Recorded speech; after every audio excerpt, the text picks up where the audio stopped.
My name is Maya Thompson, and I'm 28 years old. I work as a strategic security specialist for one of the top private protection firms in Washington, D.C. Sounds impressive? Not to my family. To them, especially my father, I'm just a glorified security guard in a fancy uniform. That's exactly what he said the day I returned home to Texas for my sister Chloe's over-the-top wedding. The golden child, the pride of the family. While she floated in on a cloud of admiration, I walked through the front doors and heard my father mutter to a guest, "Don't let her near the gift table. She's just security." That moment stung, but I didn't say a word. I just smiled, nodded, and took a seat at the table in the far corner because that's what I've always done.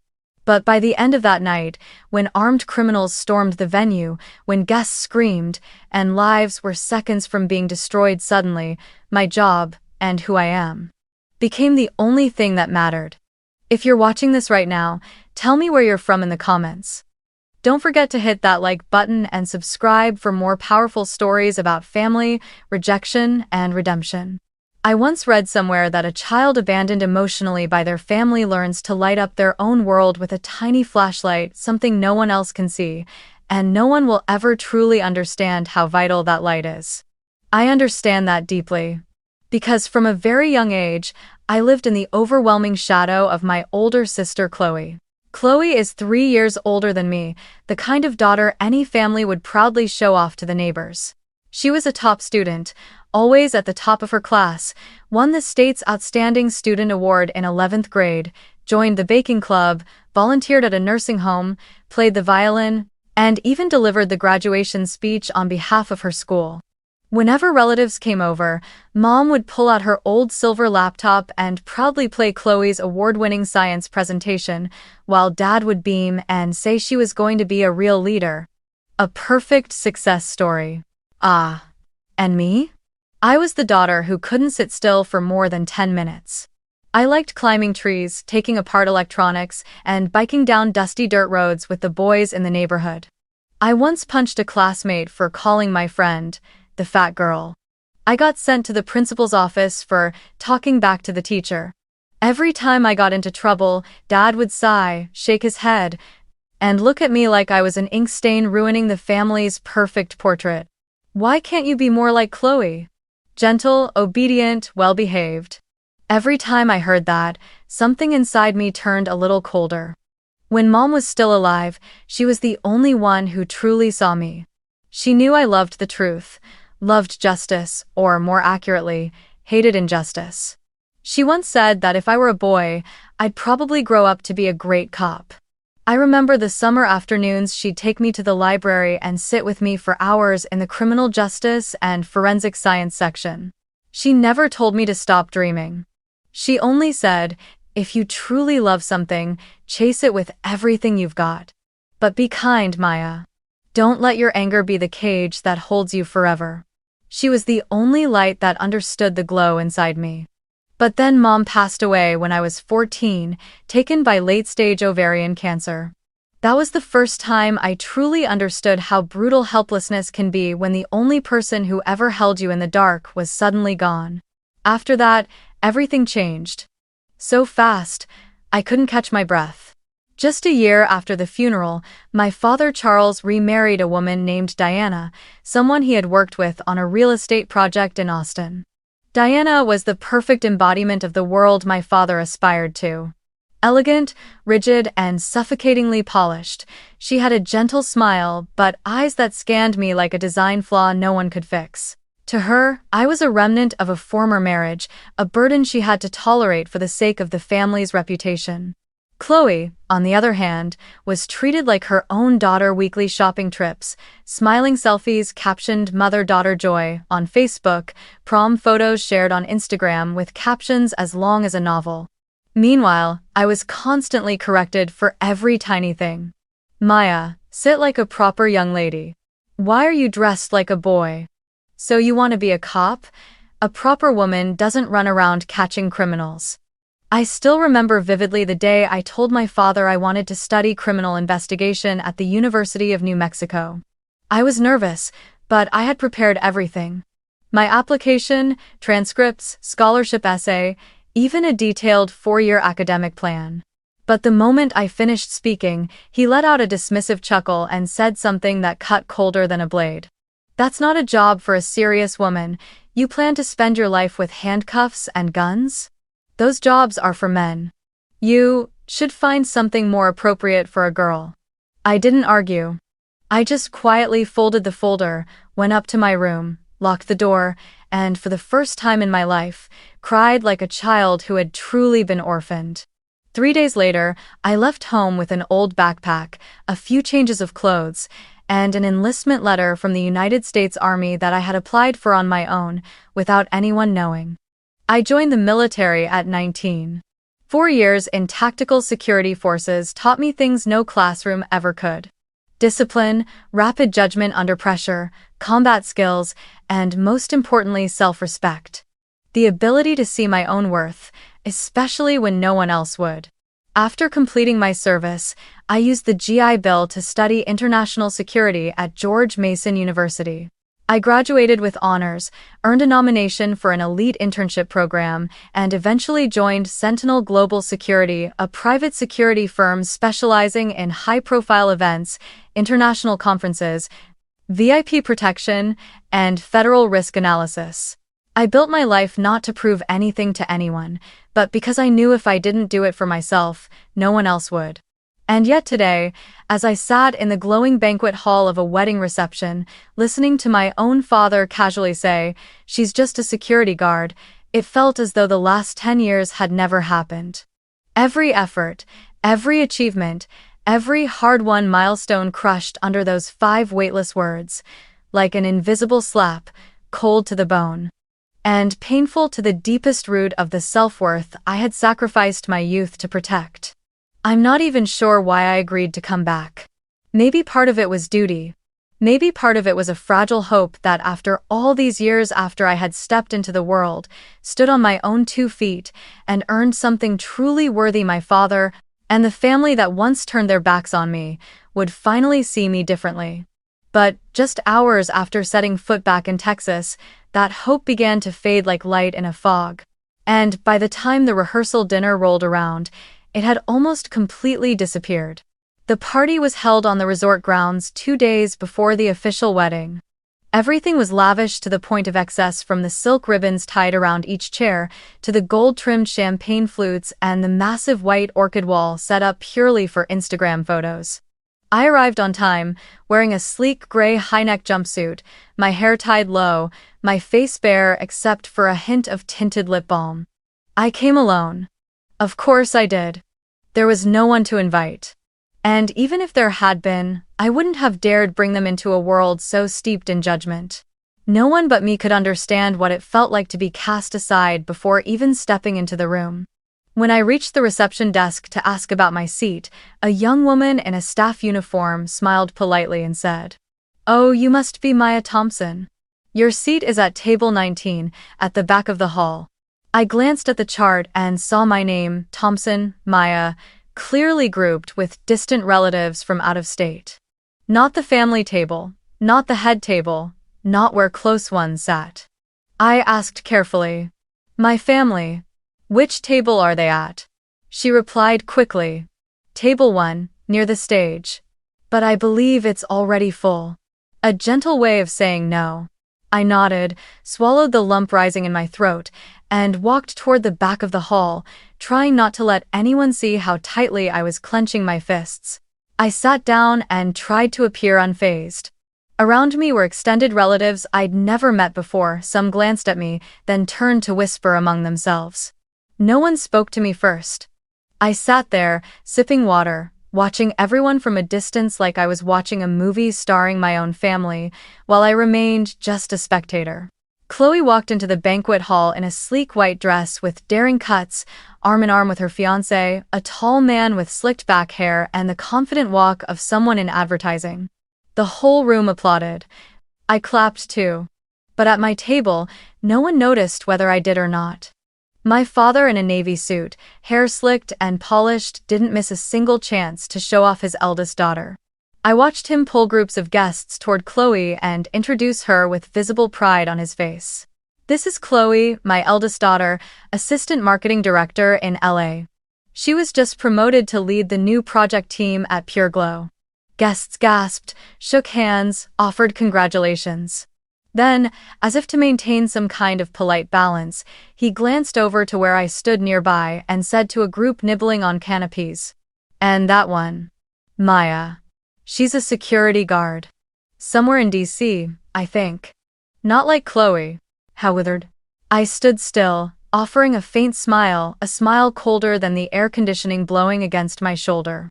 An older woman, probably one of my father's friends, turned to me and asked gently, "Where do you work as a guard, dear? At a shopping mall?" I shook my head.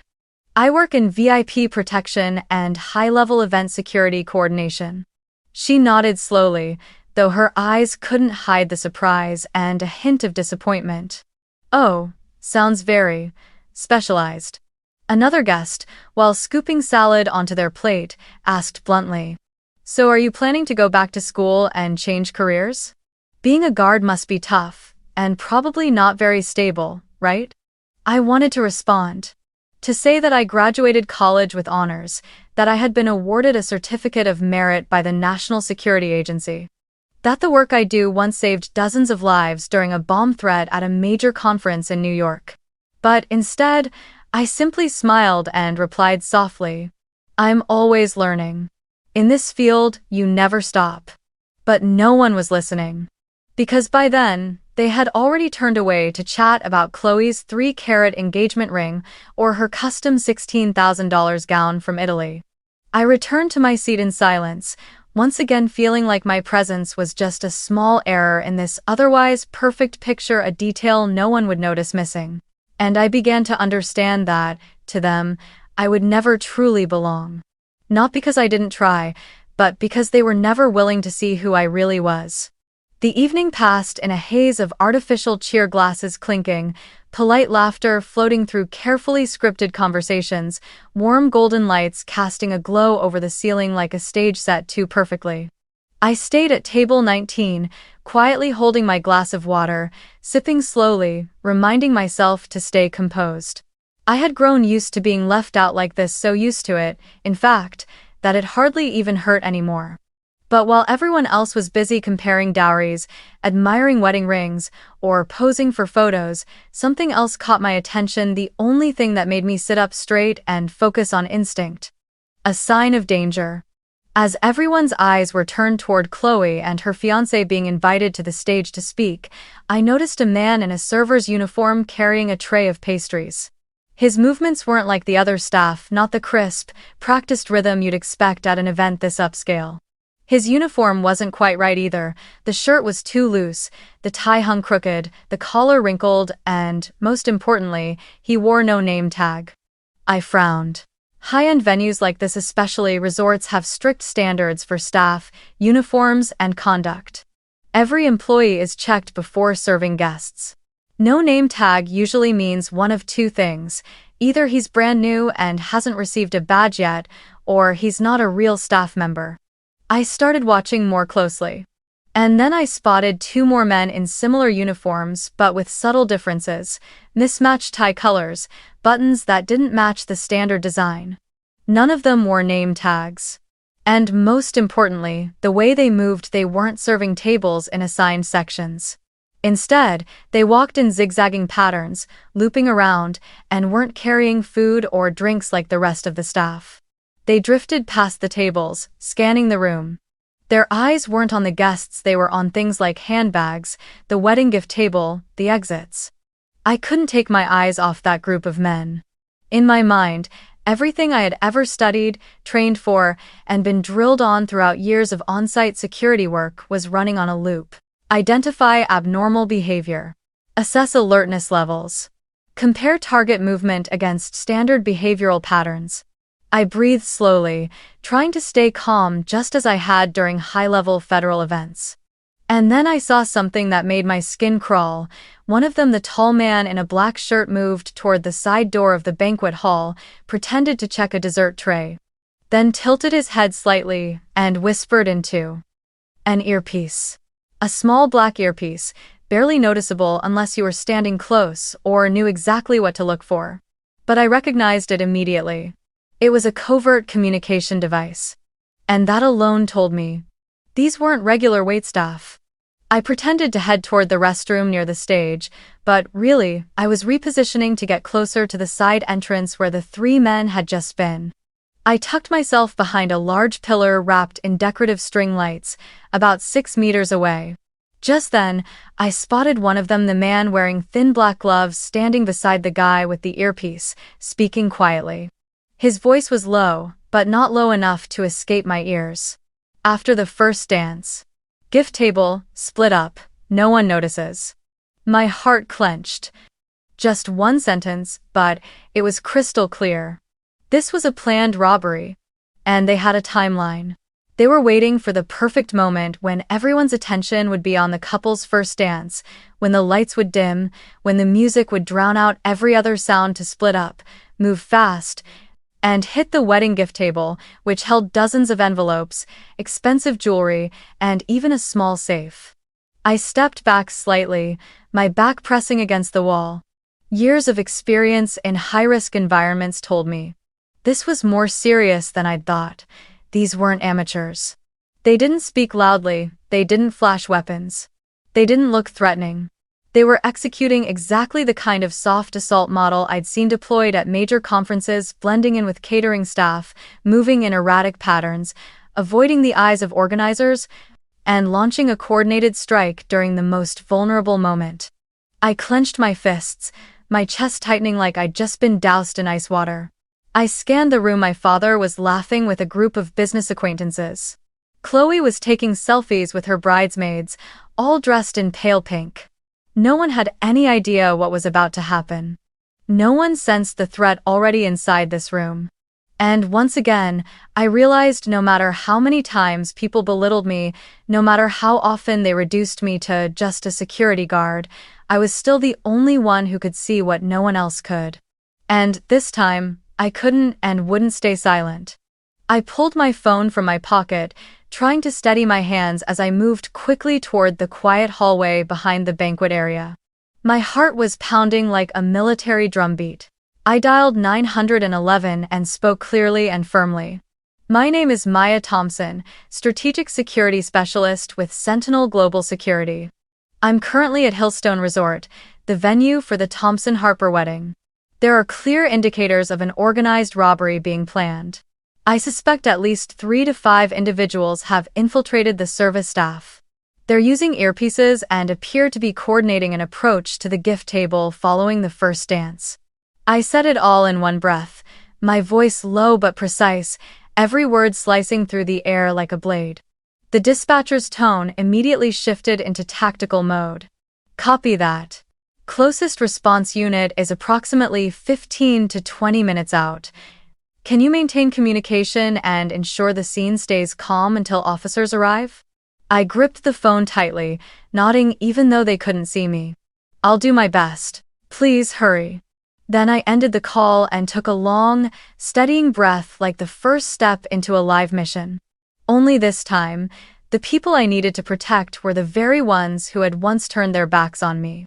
I returned immediately to the main hall and scanned for the resort's in-house security team, 2 men in black suits with radios, standing near the reception area, casually chatting with a beverage server.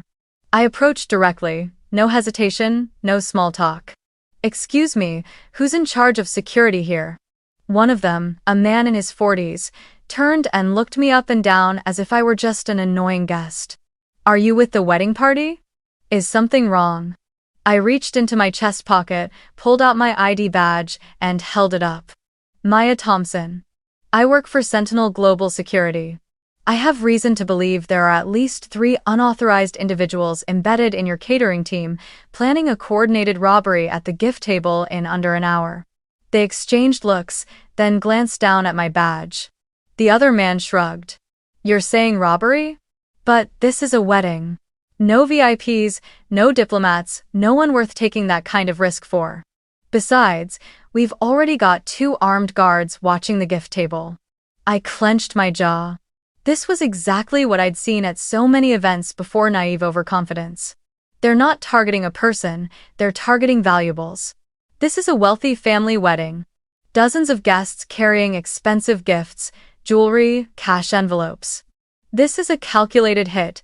They know the timing, the layout, and how to distract your team. Oh, I didn't wait for their reaction. I pulled out my phone, opened the resort floor plan I'd saved earlier, a habit I'd kept from every job I ever worked, and pointed to the entry points and service corridors.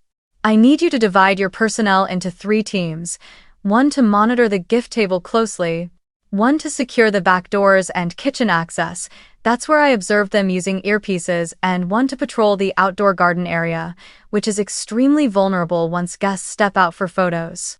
Do not create a scene. Do not alert the guests. If they sense they've been compromised, they might retreat or worse, act recklessly. The man's name tag read Rick. I caught it just in time. He stared at me for a few more seconds, then gave a slow nod. He picked up his radio and began reassigning positions without explaining the real reason to his team. I could see the shift in his expression, suspicion turning into alertness. Maybe it was my voice, my eyes, or the strategic-level security clearance embedded in my ID card that convinced him I wasn't the kind of mall cop my father used to mock. I continued. If you have internal surveillance, I need quick access to your control room. At the very least, I need to confirm their locations and check if there are more of them. Police will be here in under 20 minutes. But if we wait until they make a move, things will get chaotic and 10 times more dangerous. Rick nodded and turned. Follow me. I walked behind him down a hallway behind the main event space. A small room opened up, filled with split-screen monitors showing the ballroom, entry points, hallways, and the gift table. I pointed, fast. Zoom in right there, that's him. The screen lit up with a clear image of the man wearing the earpiece. He was standing next to a cart full of champagne trays, but his eyes kept scanning the guests instead of focusing on his task. One hand rested lightly on the cart. The other hovered near his mouth, speaking softly into the earpiece. I drew a slow breath and turned to Rick. They're getting ready. And they're not alone. There has to be support outside, maybe a getaway vehicle, maybe someone at the rear exit. We've got 15 minutes. Maybe less, if they think the moment's already right. Rick swallowed, spoke quickly into his radio, then looked at me. I don't know who you are, but tonight I'm following your lead. I nodded. Don't worry, I know what I'm doing. By the time I stepped out of the control room and made my way back toward the banquet hall, the music for the first dance had already started in the distance. Chloe and her fiancé were being called to the floor. The lights were dimming. The entire space had taken on a romantic, glowing warmth. But I knew these are the moments when things crack beneath the surface. And I, the one they once dismissed as just a guard, was now the only one standing between safety and chaos. The race had begun. And failure was not an option. Soft violin music filled the room, stretching out each second like a wire-pulled taut. Chloe and her fiancé stepped into their first spin of the opening dance. Golden lights flickered gently over the faces of the guests, smiling, raising glasses, lifting phones to capture the sweet moment this entire evening had been orchestrated to showcase. I stood quietly near the edge of the stage lighting, my eyes sweeping over every sector I had already marked. The gift table, the auxiliary kitchen entrance, the emergency exit, and the shadowed corner near the mini bar at the back of the hall. In my mind, the tactical map kept rotating, constantly updating. The moment the first dance ended, before the applause had even faded, all the main lights in the banquet hall flickered 3 times, then cut out completely for about 3 seconds. The flickering wasn't natural, it was a signal. And just as I'd predicted, when the lights came back on, 3 men burst forward from different directions, no longer dressed in waiter uniforms, no longer blending in. One of them pulled a handgun and fired a shot into the air, silencing the entire room. "Everyone get down," he shouted, his voice hoarse and commanding. "Hand over your phones and jewelry. Anyone resists, gets shot." Guests screamed, glass shattered, women shrieked in terror. A few people tried to scramble away but were stopped cold by the second man, who aimed his weapon at them. I said, "Don't move." The third man dashed toward the gift table exactly as they had planned and began grabbing boxes, envelopes, and jewelry bags, stuffing them into a black canvas sack. I didn't hesitate. There was no time to think, no time to wait for anyone else to react. While everyone else ducked under tables or froze in fear, I was already on the move. I locked my eyes on the man in the center. He looked like the leader, the one giving commands and holding his weapon with the most confidence. I moved in from the side, using the cover of a large banquet table to get closer without being seen.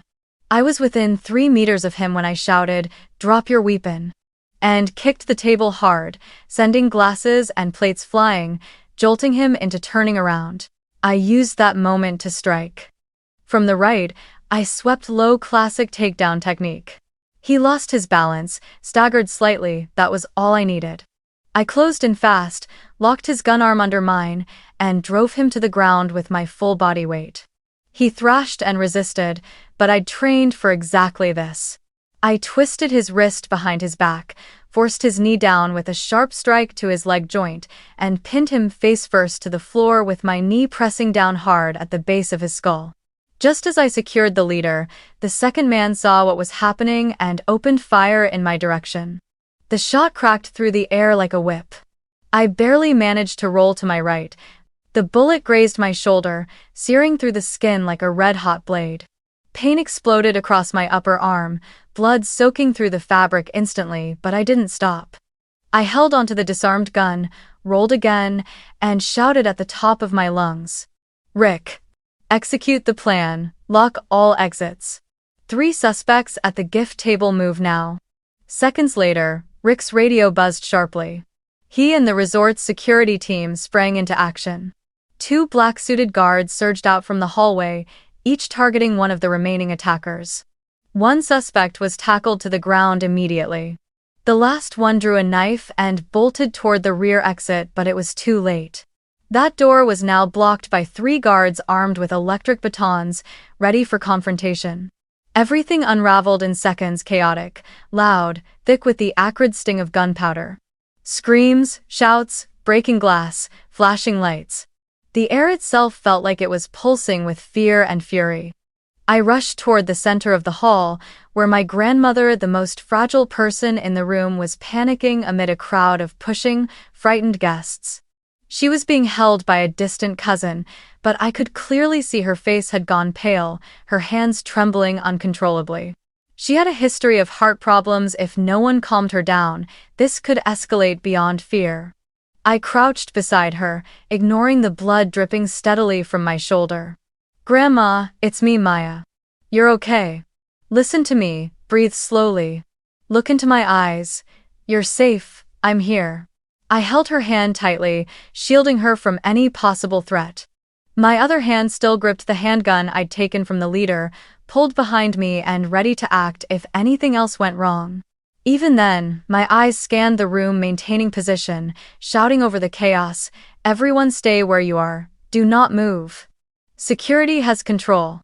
I don't remember how many times I shouted that. I don't remember how many heartbeats pulsed through my chest. All I know is that the sounds around me felt muffled, like they were trapped behind invisible glass. The sobbing, the panicked eyes, and above all, the face of my father frozen in place across the room, his lips parted without sound, his eyes fixed on the growing bloodstain spreading across my shoulder. He couldn't say a word. Just like all those years, he never once said my name without following it with a sigh or a critique. But this time, it was different. Because now he had seen his daughter step up when no one else dared to. Seen the same security guard he had once dismissed now protecting his entire family from disaster. And I knew, in that moment, there were no words he could say that would undo what he had just witnessed. Just as the last echoes of my command still rang in the air, a sudden motion froze my entire body. Through the lingering haze of smoke from the earlier shot, I spotted one of the suspects, the shorter, heavier man, face twisted in fear and rage, bolting toward the gift table area, where the lights had just come back on.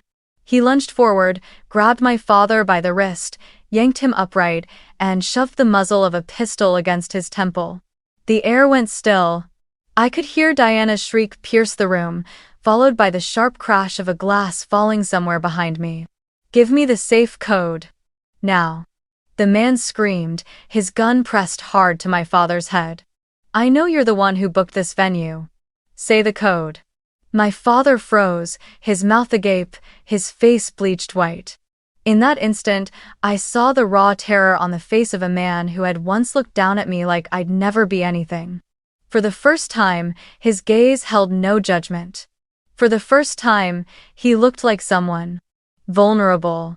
And I moved forward as if on instinct, as if there were nothing else I could do except protect. Even though my head was spinning from blood loss, the wound in my left shoulder had begun to bleed heavily, my clothes no longer able to soak it up. I measured each step with precision. Each breath I took was calculated. Each inch between me and the gun was mapped in my mind. I raised my voice, steady despite the pain. "Don't do this. I know the code." The man turned toward me, squinting. "Who are you?" I raised my hand slowly, carefully. "Strategic security. I have backup access. The current safe code is dual layer, biometric and secondary PIN." He stared at me, unsure. The gun didn't move from my father's head.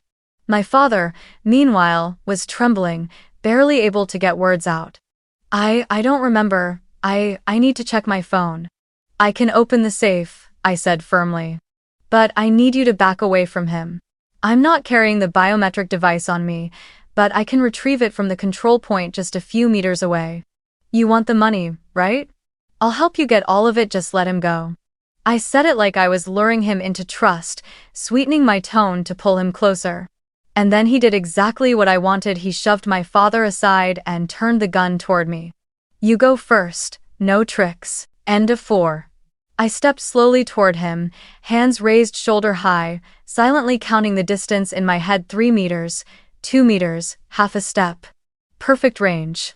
As soon as he glanced toward the door, checking to make sure no one was coming up behind him, I lowered my center of gravity, pivoted, and lunged forward. I grabbed his gun hand, pushing the muzzle away from me. A shot rang out, the bullet soared into the ceiling. I dropped low, wrapped my arm around his elbow, and twisted, forcing the weapon from his grip. He struggled violently, but I'd been through too many live combat drills to falter now. I rotated my hips, shifted my weight, and slammed him down, pressing my good shoulder into his chest and pinning him to the floor. The gun clattered away. He screamed, fists slamming against the tiled floor. I shouted, "Don't move." At that moment, the sound of pounding boots echoed from 3 directions. The hallway lights flared blinding white. Police, at least 4 officers, burst in through the main doors, semi-automatic rifles drawn, flashlight beams slicing through the smoky air, thick with adrenaline and tearful gasps. "Drop your weapons, hands in the air," an officer bellowed. The 3 remaining suspects were taken down in near-perfect coordination by security and police. I spotted Rick restraining one of them, his shirt soaked in sweat but his eyes burning with purpose. The man beneath me tried one last time to squirm free, but it only made me press harder, just before a police officer rushed in and cuffed him within seconds. I released my grip and backed away, my entire body crashing into exhaustion like I'd hit a steel wall. My vision blurred.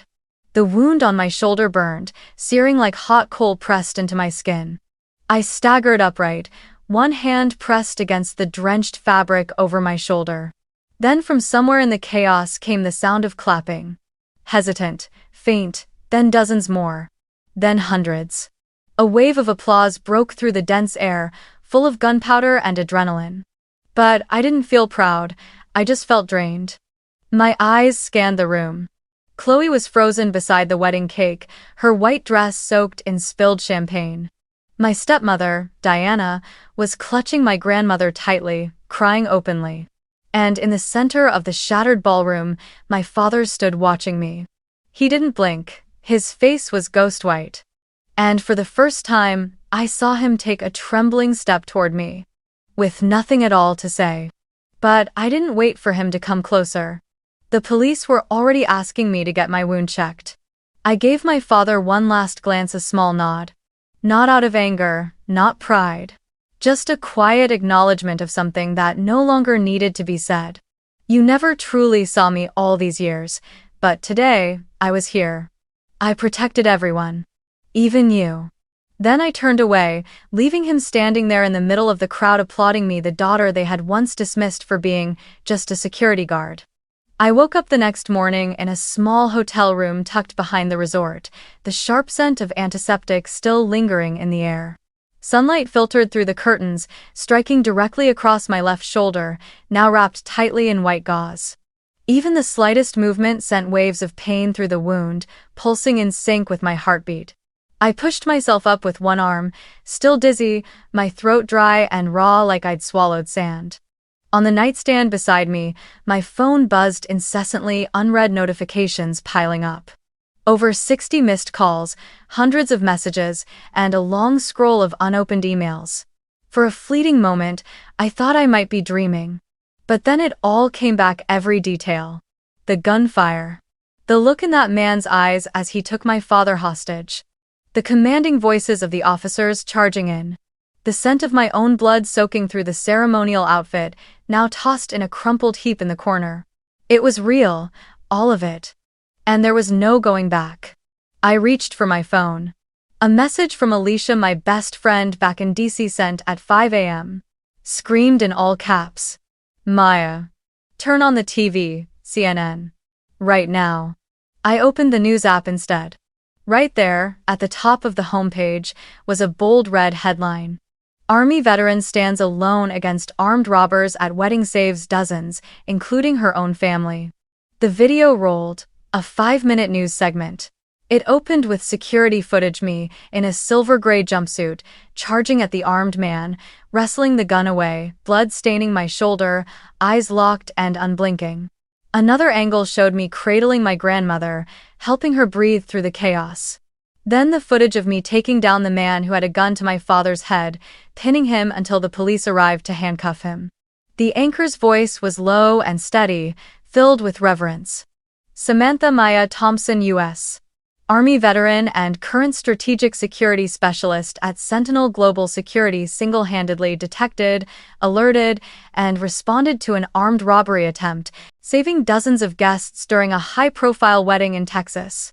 Her actions were not only courageous, but executed with extraordinary professionalism, preventing mass panic and minimizing casualties. I sat frozen. Not out of pride, but from the raw, disorienting feeling of everything being turned upside down. A lifetime of being belittled, of having security guard said like it was something to be ashamed of, and now, that same role was the reason people were standing to applaud. I never craved recognition. I just wanted to do my job with integrity. But the way the media had suddenly turned me into a heroic story, it all felt so abrupt, so unfamiliar. The phone buzzed again. This time, it was Martin Chen, my company's CEO. I didn't pick up. I needed space. I needed to breathe. I turned toward the window, where the Texas sunlight still beamed through like there hadn't been gunshots the night before. And then, there was a knock at the door. I opened it. A resort employee stood there holding a tray with hot tea and a folded morning newspaper. He smiled, slightly shy. "Complimentary breakfast, ma'am. And, well, everyone's talking about you. I just wanted to say thank you. My wife was at the wedding." He gave a small bow, then walked away. I stood there for a second, staring at the front page. A photo of me, slumped on the banquet floor, blood soaked into my shoulder, a police officer helping me to my feet.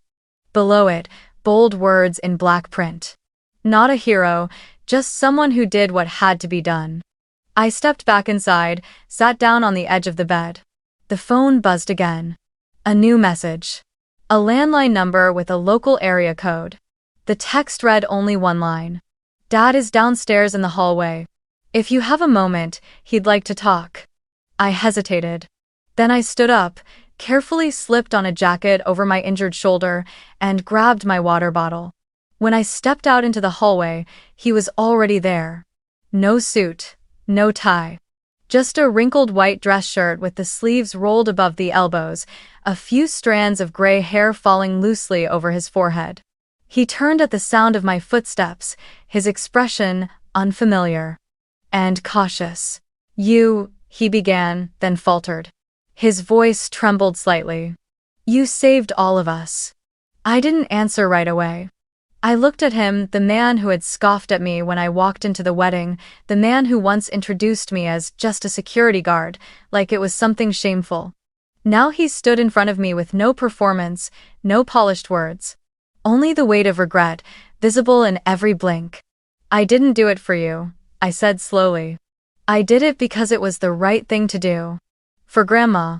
For the people who couldn't protect themselves. And because I couldn't live with myself if I turned away from that, no matter how many times you turned away from me." He nodded. No excuses, no defense. Just a nod. Maybe, for the first time, he truly heard me and chose to listen. Silence settled between us for a few long seconds. Not heavy, not bitter. Just necessary. A silence that, truthfully, we should have had a long time ago. We walked in silence down the long wooden hallway that led to the top-floor lounge of the resort. It was quiet there, almost eerily so. A few armchairs sat scattered around the room, and soft morning light poured through the glass walls, casting floating dust particles into sharp relief, everything so still, so calm, it felt unreal. As if the night before had been nothing more than a violent dream I'd just woken from. I picked a seat near the window, where I could see the southern Texas horizon stretched like a ribbon across the distant plains. My father sat across from me, slowly, his hands laced together on his knees, shoulders slightly hunched. He no longer looked like the proud Charles Thompson, he looked like an aging father trying, after years of silence, to step into his daughter's life. "Dad," I began, my voice rough but steady. "I don't need you to be proud of me today." I paused and met his gaze directly. "I need you to listen, to understand, and to respect me. From before. From when I wasn't on the news. From when I was just the girl in a uniform working behind the scenes at conferences. From when I chose a path you never even wanted to look at." He didn't speak. His eyes didn't leave mine, but this time, something in them had shifted. There was no more defensiveness, no more prideful distance, only exhaustion. And regret. "I know," he said quietly. "I spent my whole life believing there was only one way to be called successful. The kind that wears suits, sits in boardrooms, owns real estate and reputation. I believed in that path so deeply that I convinced myself if my children didn't follow it, they were doing it wrong." I said nothing. He sighed and rubbed his forehead, as if trying to wipe away the last 10 years of mistakes. "I didn't understand your world," he admitted, voice slightly trembling. "Didn't understand the codes in your security plans, the night shifts, the events you guarded without anyone ever seeing. I didn't understand, so I dismissed it. And I let that ignorance become contempt. It became distance." I took a deep breath. My shoulder ached with each inhale, but the pain this time wasn't just physical. "You know," I said, eyes dropping to my hands. "There was a time I thought, if I died on a mission, you'd only remember me as the security guard. Not as the daughter who tried her best to live with integrity." I looked up, not flinching. "I've always had value. Whether in a suit or in a security uniform, worth isn't in the title. It's in how you live. And I've lived with purpose." His eyes blinked slowly. Then blurred. He lowered his head, his fingers tightening around each other. And then something I never thought I would witness happened. He cried. Not the loud, crumbling kind of sobbing, but silent tears running down the weathered lines of his face. He didn't hide it, he didn't try to stop it, he just let it fall honest, raw. "All these years," he choked out, "I missed so many chances to understand you. To show up when you got your degree, to call when I saw your name on the department's commendation list. To simply say, 'I'm proud of you.'" He wiped at his tears, trying to steady his breath. I was too busy drawing up my idea of what success was supposed to look like. Too busy chasing that perfect image to ever stop and ask you, "What do you want?" I didn't speak. My throat was tight, not from pain, but from a quiet warmth just beginning to stir in a place that had been frozen over for years. That strange sensation when an old part of you, one that had been hurt, angry, and silent, starts to soften. He reached for my hand, still trembling. I don't expect you to forgive me right away. But I want to change. If you'll let me. I want to start over. Not as the father who teaches, but as the father who learns how to see you. Just as you are. He gave a faint smile, tinged with sadness and hope. A strong woman. Not because you were on the news, but because you chose to live with integrity, even when no one was watching. I squeezed his hand gently. I didn't say, I forgive you, and I didn't say, I'm still hurt. I just held on like a daughter saying, I'm willing to open the door, it won't be easy. But it's possible. Sunlight streamed through the glass panels, casting a warm golden glow across the lounge floor like a soft woven rug. That conversation didn't erase the years of coldness. It didn't undo the times I was dismissed. But it was a beginning, an important one. A moment where dignity was recognized, and love was finally given space to take root. And I knew this, not the media coverage, not the applause. This moment of truth was the real reward for everything I had endured. A year after that day, my life didn't transform into a fairy tale. There were no hundreds of apologies, no magic that made everything perfect. But it changed in a real way, quietly, deeply, and bit by bit, like underground water slowly finding its way back to the surface. After years of standing in the shadows, protecting other people's spotlights, I was entrusted with a new role.